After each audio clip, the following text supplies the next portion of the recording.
Hey guys, Chance here. So on this next video that I have here that I'd like for you guys to watch is the reason I do drive cycle tests, and I also want to make a redactment. I want to redact part of this. I'm not going to take it out. I'm just going to leave it in there. It's just a raw video, just to let you know that I do make mistakes and I do misspeak from time to time. When I was pulling my back probe out of my power wire, it's not a ground wire. My power wire stayed battery voltage the whole time. It never did drop when the load was turned on by the purge control valve. So that told me that I pretty much had no issue, none whatsoever, with my power source going to the purge. That comes directly off a start run fuse in the fuse box. So when you do unplug the processor on this thing, the purge control valve actually stays powered up. So I finally made it home. It's a little late in the afternoon. I think it's after 6. I'm gonna go upload this video, see how long it takes it, and I hope it don't take too long, and I'll get it showed out to y'all here just shortly. Alright guys, y'all take care and keep fixing and keep rolling. Hey guys, Chance here. So one day I got into a conversation with a bunch of you guys out there about drive cycles, how to basically know whether or not that you have completed a repair and it's final and it's done. And one guy had spoke, wow, that's a lot of extra work for a drive cycle for a busy shop. Yeah, it is, but it's also a lifesaver for you. Now, it's strange that we actually talked about that. So I had this actual beautiful little old Ford truck come in. It's got 32,000 miles on it, 32,800 and something miles. I mean, it's got really super low miles on this thing, if y'all can see that. Now, I've got an Evap code stored in this particular vehicle, and it is a PO 443. Now, I hope you guys can see that very top right here. Well, the second from the top, 443. But it just says purge control valve fault. So it really didn't enlighten me to whether it was a circuit code or just a sticking valve or what it was.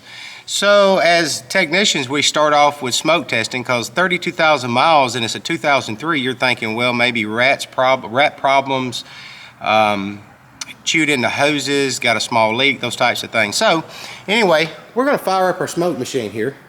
Now, one way of checking for leaks and stuff is definitely a smoke machine. We're going to turn the smoke machine up, and if you can see, you guys can see right there, the ball is way at the top. So that means I have a massive leak somewhere. So the reason I have a massive leak is because on purge control systems, I need to shut off the control valve for the rear. So we're going to go under functional test, and Ford listed as something a little bit different. The canister vent on and off command, and they also listed as Evap management valve on and off command. And that's for the purge control valve, which is right up there. And a lot of you guys know what these green caps and stuff are for. This is where I actually have my hose going into. Now, a few things I like to do. One is I like to use a voltmeter. I need to get my battery. I've got the battery and stuff out of this thing, and I'll explain why later. But I need to put a battery maintainer on it because my voltage is actually getting pretty low on here. So I like to know if this thing is capable of doing what it's supposed to be doing. So we're going to go with, let me see if I can find it here, duty cycle. So this valve is a duty cycle valve. So we're going to actuate it. We're at 0% and we're at 10 volts. So we're going to increase this thing to 50, and then 90, and then 100%. And you see the voltage pretty much stayed the same, but I'm gonna come over on my ground side. So I know I got a good ground, and it's not losing anything. So I use these back piercing probes right here, guys. They're really nice. If I can get it in there. Now we're showing 7 volts, so it seems to be working. A lot of you would take that as, oh, okay, well, it's working. So we're gonna drop it back down. So there's really not, and we go back up to battery voltage. So in reality, there's not, I can't find any information that says exactly what it's supposed to be, but I can tell you that going from a from a duty cycle up and on to this, we're going to go to command on and off, and we're going to watch the voltage on this thing. I would think that it would go further to 0. Well, I never knew, because like I said, I couldn't find it. It only goes to 3 volts, and that's full on. The other thing that I noticed is I couldn't hear that purge valve. So I said, okay, well, maybe it's going to be like that. And so I went ahead with my smoke test, and I went ahead and shut off. Let's see if it's smoking back here first. Yeah, y'all see the smoke. Smoke's coming out from under here, so my fresh air is not shut off yet for the vent control in the rear. So we're going to shut it off, just like so, with our scanner. And we're going to go to canister vent solenoid. We're going to turn it off. That's the canister vent solenoid in the rear of the truck. We're going to shut it off. Actually, we're going to turn it on because it's normally the opposite direction. So we cut it off, and I know it works. So we're going to come over here and we're going to look at our little ball. Our little ball, it takes a little bit of time for it to come down. But you got certain scales on here as to what year they are. Look at that, that thing just broke off. I've had this machine, guys, for forever. And dang, that's the first time I ever touched that for a long time. But anyway, you can see it's bouncing up and down. And still steadily bouncing up and down. So I said, is it ever going to stop? Well, I know my vent shut off, so I'll come over here and I open up my cap, make sure I got some smoke coming out. There was a pretty good bit of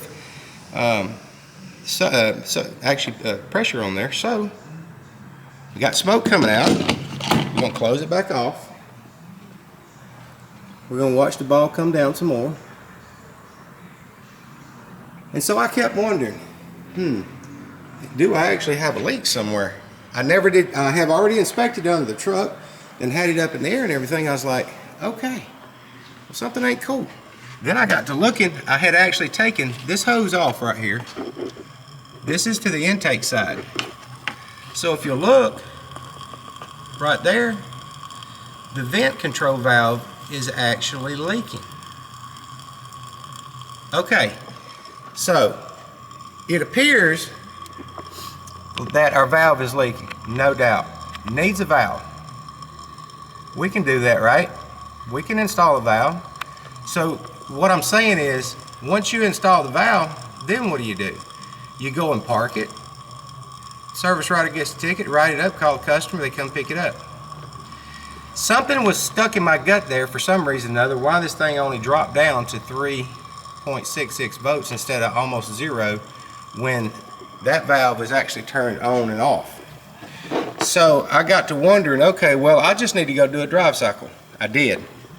Luckily, I did do a drive cycle because on the way back, it took me about 6 miles to run the drive cycle test. So while I was running the drive cycle test, I had the code come back up. And I have already done cleared the codes in this thing and actually removed the battery and to get to the processor, because the processor is way down there in the corner. So I said, code came back. It actually was there. No, I only checked codes. Actually, I did check codes twice, but that 443 came back again. So I said, there's got to be something going on either A, with my wiring, which it seems to be working when I'm toggling it, but at the same time, the drive cycle didn't like what when it went through the monitor, it didn't like what it saw, so it flagged it and it turned my check engine light on. Now this is something a lot of folks don't talk about. It's you know, it's one of those things where you got to figure out whether you want to be a technician or not be a technician, and you want to do the job and do the job right. So me being me, I went a little bit further. I'm gonna see if I can get my stand to set up here. Hopefully it will without falling. So I went ahead and I took my processor out of this thing, and I'm fixing to pop it out of here. So I found a test on Identifix that tells me to check my wiring on pin 56, I believe. So I get my processor out.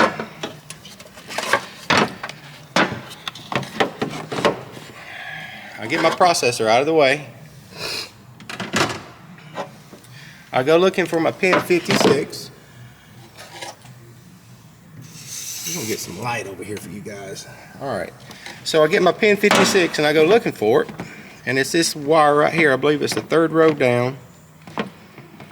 You have to have a wiring schematics to look for the wires, the wiring color that you need.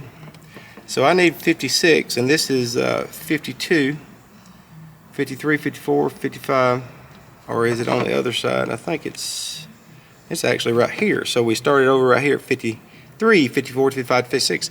All right, so it's actually the third row down, 1, 2, 3, and 4 over, I believe. 1, 2, 3, 4. Okay, so it's the third row down, and it's the fourth one over. So this is what I did. Hang on one second.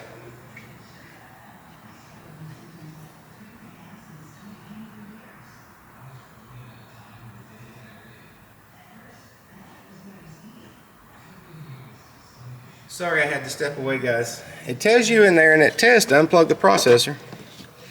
The purge valve should stay fired up, just like it's supposed to.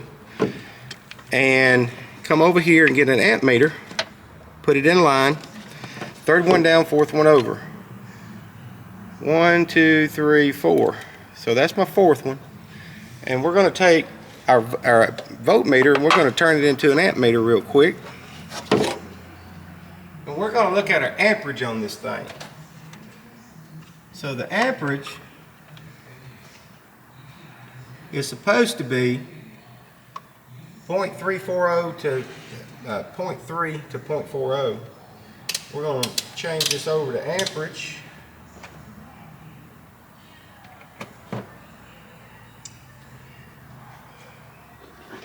And we're going to ground our meter through here, and then we're going to put it into here.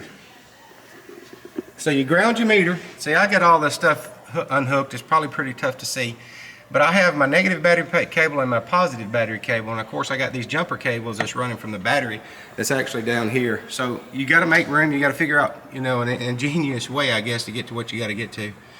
So then you check your amperage through there, through that circuit. So I think this is checking it the same way that I want to check it. So we're going to come from right there, put my camera back up here. We're going to check, we're going to load this wire basically is what we're going to do, and see if the circuit's good. And if the circuit's good, then guess what's wrong? My processor. Alright, so I'm supposed to have 0.3 to 0.40 amperage. If you're looking, you look over at my little meter there, it says A for amperage. So testing it from right here all the way over to our purge control valve is showing that amount of amperage. So it looks like my processor is not capable of actually producing the amperage that it needs to pull that valve open and closed on that solenoid. So what I'm getting at, drive cycles is a must. Yes, absolutely, 10,000%. It needs that purge control valve, and it needs a processor. This processor right here is still relatively available. I should have one tomorrow, and it should take care of my issue. But in the meantime, what I'm getting at, if you make haste and jump the gun and do things without checking, if there's a way to check your work, check it. Because I promise you, in the long run, it's going to make you it's going to make you actually better, and it's going to make you stronger, and it's going to make you more valuable than anybody else in the shop. It doesn't matter who they are. People with degrees and stuff like that fail to use them. I mean, my daughter, check her out. She is master's in teaching. She's not working as a teacher. But anyway, what I'm getting at, bottom line, if you want to be good at what you do, take the time and the effort to put it in. So I've already called, sold a processor, and I've already called, and I've already got my parts coming and all that good stuff. So as soon as it gets here, we'll get it all put back together, and we will complete a drive cycle once more. That way, I will confirm my repair, and it'll be done. And it's awful strange how you start talking about things and then they pop up.